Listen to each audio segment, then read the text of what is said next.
Welcome to this edition of Horse Racing Scoop podcast. We're going to talk about Kentucky Derby 149, what makes it so special, and who we think is going to win.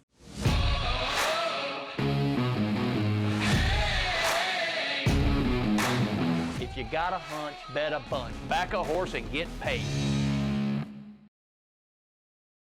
How does Derby 149 play out? And most importantly, who's going to win? You know, the Derby normally sets up with a wicked early pace because you've got all these horses geeked up and they're ready to roll, the crowd, all that stuff. So normally we have a wicked pace. We don't have a boatload of front-running speed in this year's Derby. Derma Sotogake is one, Kings Barnes is another.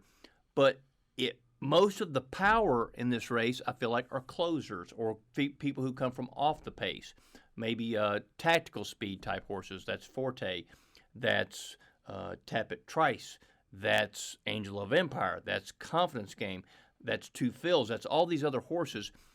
I think trip is the most important thing in the Kentucky Derby. You've got 20 horses. So navigating that path from the gate to the wire can be tremendously important because you've got so much traffic and so many things that can happen.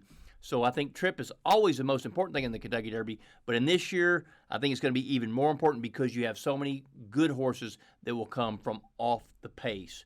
So I think that's going to be, one of those deals that you have to be considerate of. Especially, they've always said the Kentucky Derby is a jockey's race because the jockey plays such a factor in hitting the gas pedal, guiding them off the rail, guiding them, inside, whatever they need to do to get to the wire first. So, I think it's going to be a very interesting race, and that the trip is going to be the biggest key.